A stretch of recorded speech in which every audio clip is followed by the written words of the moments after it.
So, with the Owl House having come to a conclusion, well, the first season coming to a conclusion as of last month, as of this recording, I felt that it was finally time for me to take a personal trip into this series.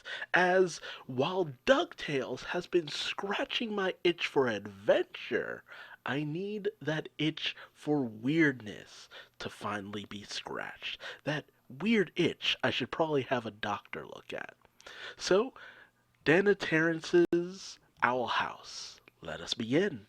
So we open up with a magical adventure being explained to us by Luz. This is actually her book report, as she got a little too involved in terms of the serpents when it came to this report.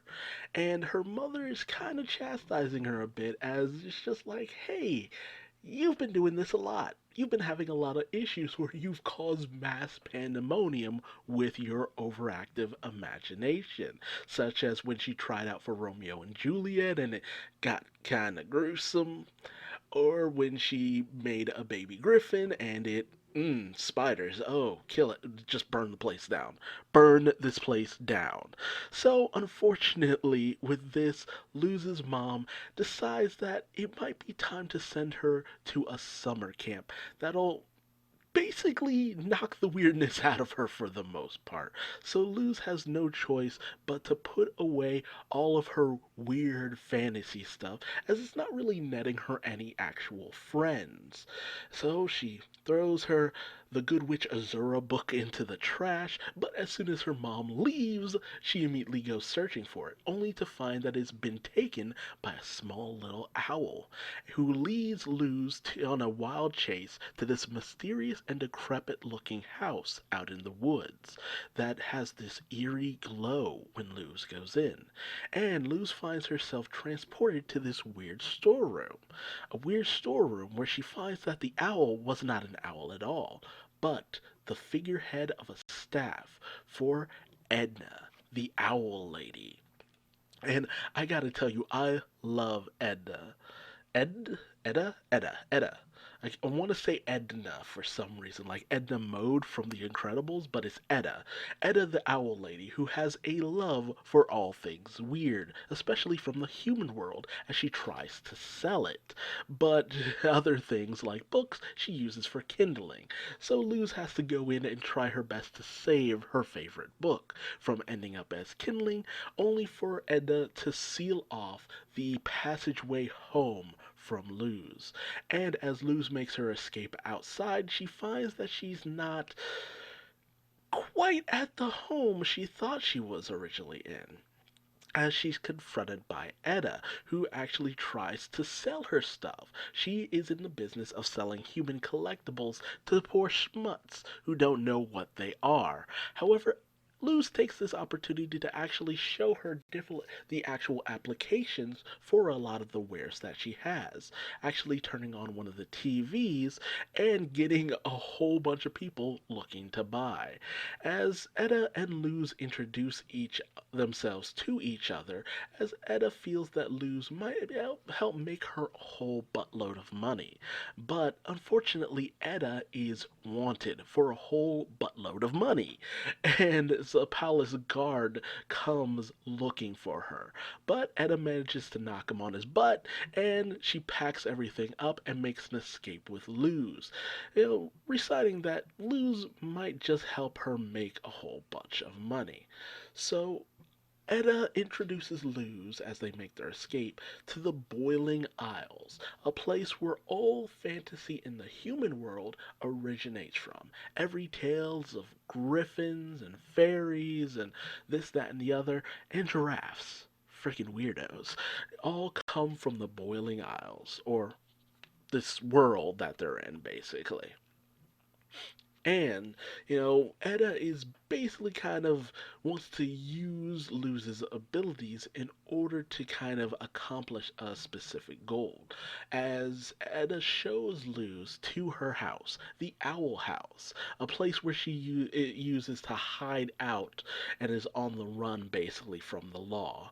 We're also introduced to King, voiced by Alex Hirsch, creator of Gravity Falls, and a total cutie, much to the delight of Luz and much to the apprehension of King.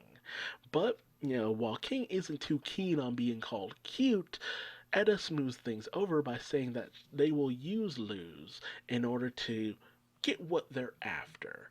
She again gives a backstory that King is a powerful monarch of the demons, and he had his crown stolen by the evil Warden. Warden Wrath, I think it was. I think it was Warden Wrath. He had his crown stolen, and it is sealed behind this barrier that only a human could get through. Why a human? I guess because they just figured that that a human would never be in the demon world or magical realm or whatever. So it's just like, humans. That's the only person who can get through. So they, basically Luz has no choice, as Edda is holding her way home hostage, so they come up with a plan. King and Luz will make their way to the top of the tower, while Edda distracts Warren Wrath. So she helps get them up to the midway point of the tower for the most part, and we see various different creatures all locked within Warren Wrath's tower. I said Warden Wrath. But Luz comes into contact with this one uh, fanfic writing prisoner whose only crime is that she likes writing fanfics about food. And once a lot of these prisoners go over their backstory, Luz finds that they're not really bad people. They're just weirdos. And it's not a crime to be weird. We're then introduced to Warden Wrath, who comes in having overheard the little bit of a commotion. But as Luz hides, Warden Wrath takes one of the prisoners, voiced by the series creator Dana Terrence herself, and he wants to make an example out of this creature. Luz wants to do her best to free a lot of these creatures, but her weak nerd arms are of no use, which leaves her a little bit dejected.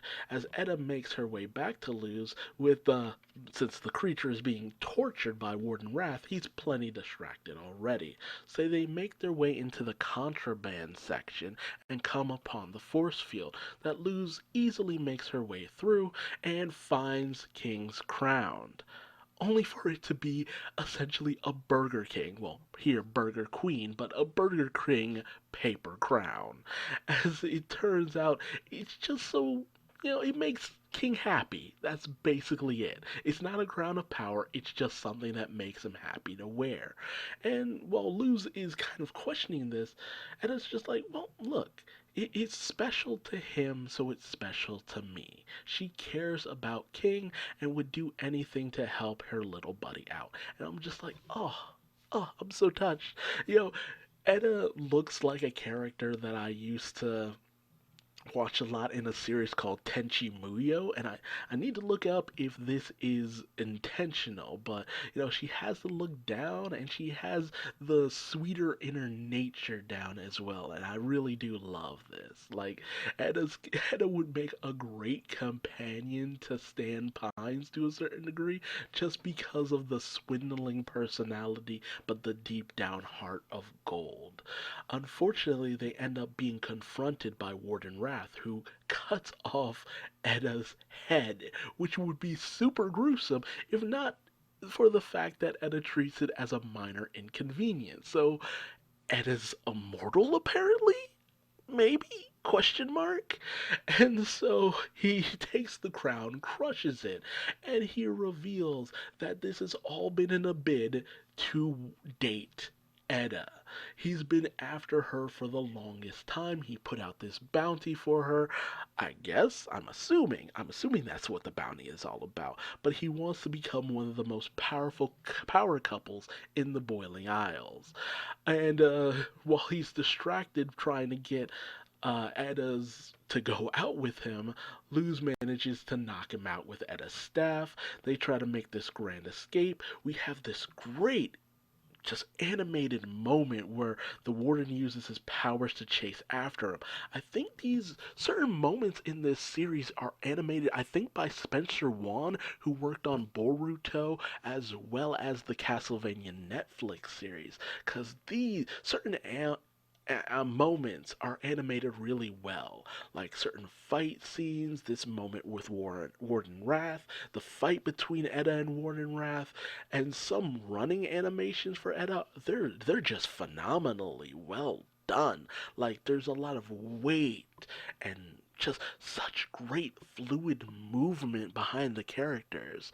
And I've studied animation, and like don't take that wrong. I actually have a degree in animation. So I'm just like, yo, but I don't know why I felt the need to flaunt that. You can tell just by looking. These animations are just so well done. They're kind of jarring when you see them compared to the rest of the series, which isn't badly animated, but these moments really stand out when you see them, and they're just so good. But as they're making their escape, um, Luz uses Edda's, more stronger arms in order to free the various prisoners as they're confronted by Warden Wrath outside. Edda gives Luz the keys so that she can make her way back home, and we see Warden Wrath's face. And man, yeah, Edda might have dodged a bullet with this guy. And we have a great fight scene. Well, it's just momentarily, just small moments here and there, but it's really, really good, really well done. Any moment we see Edda using her magic, that's where they put the moneymaker in. And Luz tries to convince the prisoners to leave as they're not quite sure if they should. They'll just be caught again by Warden Wrath.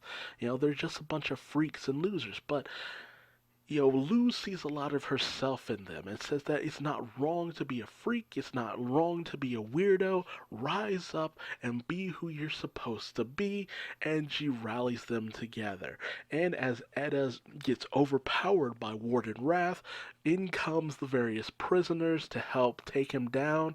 Luz launches a rocket into his face, and he runs off screaming, as Edda congratulates her on a job well done. And so, as per their agreement, Edda tries to send Luz home. But as she's going home, she takes the crown off of her doll for her little character from her book, basically, and gives it to King to replace the one that was crushed. And as Luz goes to leave, she thinks about what she's going back to, a summer camp of just making her dull and boring, whereas she could be living out the fantasy from her book. It's not every day you get to be the character in your own adventure. So she begs Edda to let her stay and become her apprentice, which is just like, yeah, of course. Dude, you're in a magical world? Who wouldn't? Like, dude, isekai this shit right up. And while Edda isn't quite certain if a human can actually learn magic, she does agree on the condition that Luz puts in some work before she learns her first spell, which Luz happily agrees to. And as Luz makes her home in one of the storage closets, she's contacted by her mom wondering how summer camp is going. So I guess she has a reception in the Boiling Isles. Dude, nice. Wonder if they have 5G. But I love these series that just keep having the main character be able to still use their phone, just like with Amphibia, where Anne was still able to use her phone there as well. But she contacts her mom and tells her that summer camp might be something that she enjoys very much. So I like the fact that there's not big stakes here. Luz can go home at any point. The door is literally always open for that. But, instead of going to some boring summer camp, she's actually going to live out the fantasy of her dreams. And I am all on board. Also, the Owl House, so pretty, so gorgeous. I love the color design in this series. It's amazing. And the ending credits. Oh, Luz walking through the boiling aisles and how well her walk cycle is animated. Just like this is a tour de force in terms of animation right here. Like they got some just really good talent in terms of this. I hope the rest of the series looks just as good, but that's the end of the first episode. 10 out of 10 for me. I am all on board. I knew I would love this series, and the fact that it got greenlit for a second season before the first season even aired, that's been happening a lot for a lot of Disney Channel shows. Um, you know, a lot of these shows have been just really aces, and Disney Channel has just been doing a good job of bringing out these shows that really highlight different characters. And I do enjoy that a lot of these main characters are female. Anne, Luz. I think there was another series that was coming out, but I can't remember. I'll get around to it eventually, but I'm loving the fact that these series are just highlighting female characters of different nationalities. That's something that, I remember back in the mid 2000s, we had a decent enough amount of that, but then it kind of died off in the early 2010s for some reason. So it's high time we get a little bit of that going again. But tell me your thoughts, feelings, and comments in the comment section below for the first episode. How did you feel towards this episode? Please let me know, and hit the bell, hit the subscribe, hit the dislike, whatever you feel. It's your choice, because you'll always have a choice, even if that choice is to be a weirdo. I'm Duuz-Diz-Din, and I will see you in the next video. Bye bye.